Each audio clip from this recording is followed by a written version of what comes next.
আসসালামু আলাইকুম সবাইকে।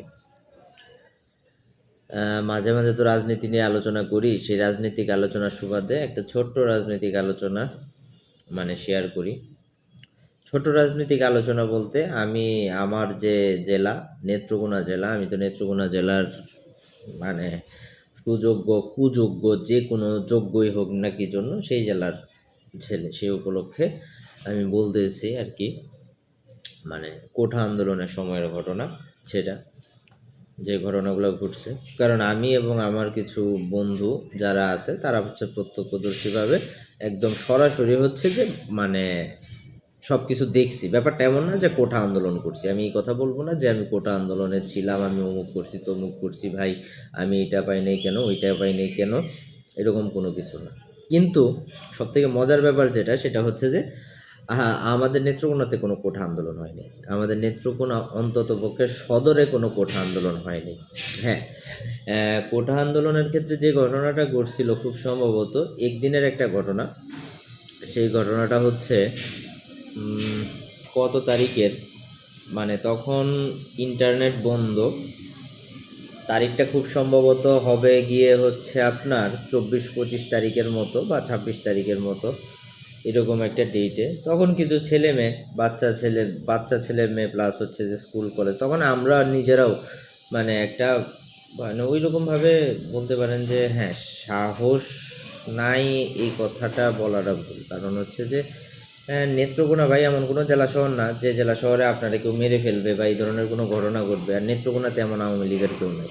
নেত্রকোনায় যারা আওয়ামী লীগ করে আমি তাদেরকে খুব ভালোভাবে চিনি এবং খুব ভালোভাবে জানি, এবং তাদের মধ্যে অন্ততপক্ষে এই ডিপেন্ডেন্সি নাই তারা এসে আপনারা ধুমধাম করে মেরে দিবে, তারা আপনার নামে একটা মামলা করে দিবে।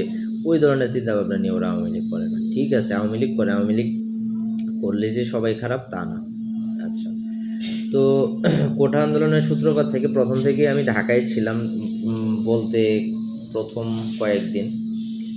কয়েকদিন ওই সময় হচ্ছে যে আমার কয়েকটা ইন্টারভিউ ছিল, সেই ইন্টারভিউয়ের সুবাদে আমি ঢাকায় ছিলাম। ঢাকায় থাকার পর থেকে সেখানে হচ্ছে যে আন্দোলনটা আমি প্রথম আন্দোলনে আমার সাথে আমি আন্দোলনে পড়ি হচ্ছে বাংলা মোটরসে। হ্যাঁ, বাংলা মোটরসে। বাট ওই আন্দোলনটাও খুব স্থিতিশীল ছিল, বাট ওই সময় তেমন কোনো ঘটনা ঘটে নেই। আমি আমার জেলার একটা স্টেটমেন্ট সরাসরি আমি ক্লিয়ার করি বাস্তবিক অর্থে। যদি কোনো সমন্বয়ক থেকে থাকে আমাদের জেলার, বা কোনো কমিটি থেকে থাকে, অমুক থেকে থাকে, তমুক থেকে থাকে, সেই ক্ষেত্রে আর কি যদি কেউ মাতাব্বরি করতে যায় আমি তাদের বিরুদ্ধে কথাগুলো বলতেছি, নয়তো আমি ডিরেক্টলি বলতাম না। তাদের বিরুদ্ধে কথাটা বলতেছি। কথাটা এই কারণে বলতেছি, একটা দেশের সাধারণ নাগরিক হিসাবে আমার এতটুকু কথা বা এতটুকু স্টেটমেন্ট ক্লিয়ার করা প্রয়োজন আছে, নয়তো আমি কখনোই এই কথাটা বলতাম না। ভাই, নেত্রকোনাতে কোনো কোঠা আন্দোলন হয়নি। আপনারা যদি ওইখানে কোনো জেলা কমিটিতে কোনো সমন্বয়ক দেন বা কোনো কিছু দেন, এটা টোটালি হচ্ছে যে যারা হচ্ছে যে বাহিরে আন্দোলন করছে, হ্যাঁ ঠিক আছে, আপনি তাদের মধ্য থেকে দিতে পারেন। কিন্তু নেত্রকোনা জেলার মধ্যে কোনো প্রকার আন্দোলন হয়নি বা কোনো প্রোটেস্ট বা কোনো কিছুই হয়নি। মানববন্ধনের মতো একদিন হইতে চাইছিল, বাট ওইটাও তেমনভাবে কোনো কিছুই হয়নি।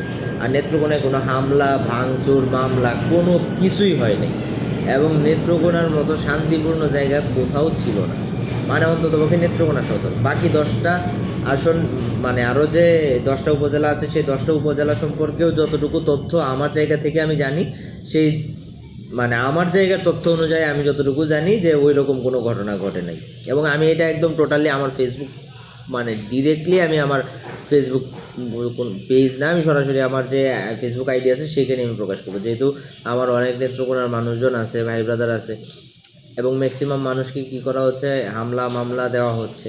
এটা যাই হোক ভাই, বিগত 6 বছর 7 বছরে আপনারা যারা বিএনপি রাজনীতি করছেন, এদের সাথে মিশিয়ে তো রাজনীতি করছেন, জামায়াতের রাজনীতি করছেন, এদের সাথে মিশিয়ে তো রাজনীতি করছেন। আপনাদের নামে কি আর আজ পর্যন্ত একদিনের জন্য মামলা দিয়েছিল বা কোনো কিছু করছিল? আমি পক্ষ নিয়ে কথা বলতেছি না, বা কোনো দিন আপনাদেরকে ধরে নিয়ে গেছিল সারা বাংলাদেশে অমুক টর্চার সেল, তমুক সেল, হাজারটা সেল আছে, হাজারটা কথা বলতে পারবেন, কিন্তু তাই বলে আপনি নেত্রকোনার কথা বলবেন আমি জীবনেও বিশ্বাস করবো না ভাই। আমিও সেখানেই বড় হয়েছি ছোটোবেলা থেকে, এবং খুব ভালোভাবেই বড় হয়েছি। এমন না যে খুব এই আলতু ফালতুভাবে হঠাৎ করে উঠে আসা বা কোনো জায়গা থেকে উঠে আসা ওই রকম না।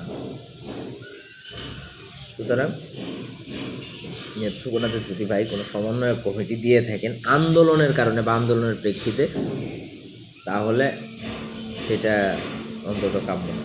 কারণ কোঠা বিরোধী আন্দোলনে নেত্রকোনায় কোনো আন্দোলন হয়নি, এতটুকু ইনসিওরিটি আমি আপনার দিই। আসসালামু আলাইকুম।